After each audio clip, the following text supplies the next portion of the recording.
Welcome to another handy lesson, and today we're going to finish the series of the lessons on how to teach the 4 skills by telling you how to teach writing. When we talk about teaching writing, we need to teach our students to produce letters, words, sentences, and texts. Therefore, it's quite similar to speaking, but it's going to be on the paper.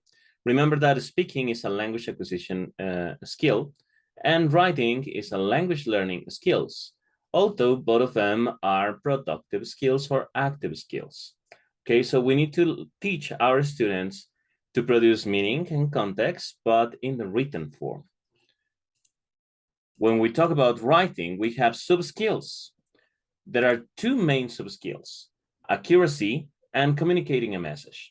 When we talk about accuracy, we're talking about grammar, syntax, semantics, and pragmatics.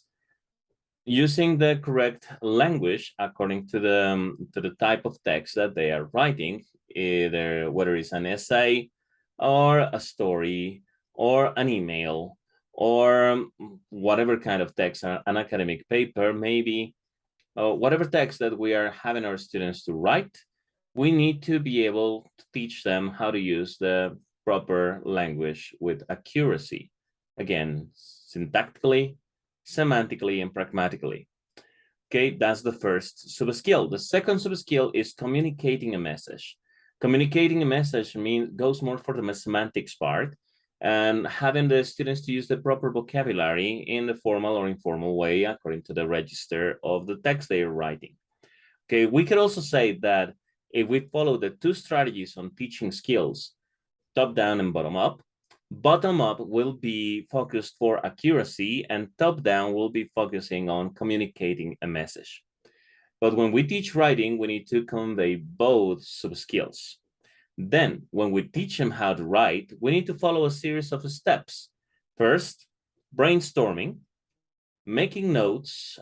Once the students brainstorm ideas for the topic they want to write about, they need to start making notes on that brainstorm. Then they need to plan and create an outline on how they're going to communicate the message they want to say. Then they're going to start writing the first draft.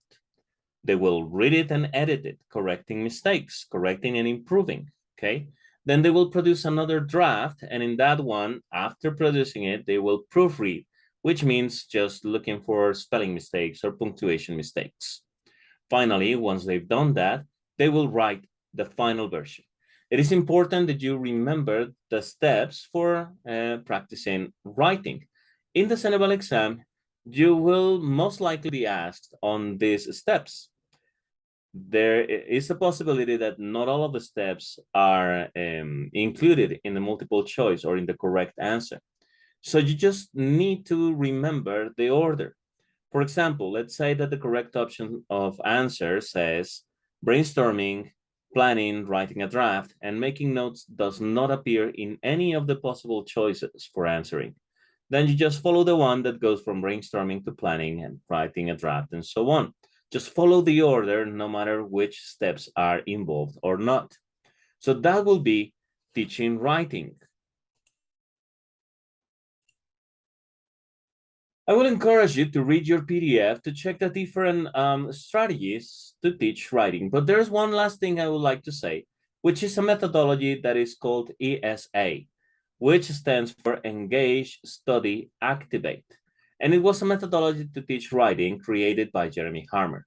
Engage, Study, Activate. It means that you have to bring students into the writing process by engaging them with meaningful content.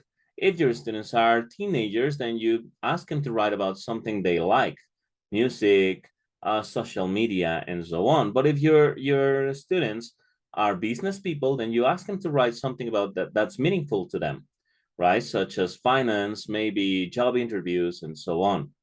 That will be the engaging part. Then during the study part, they will follow the process of writing, the ones that we already checked before. And finally, the activate part is when they write the final version of their work and say it or give it to others to read it. So remember, The methodology is called ESA, and it stands for Engage, Study, Activate, created by Jeremy Harmer. Finally, you have the time to practice a slide in which you can click on the link below, above and practice on how to teach writing. See you in the next handy lesson.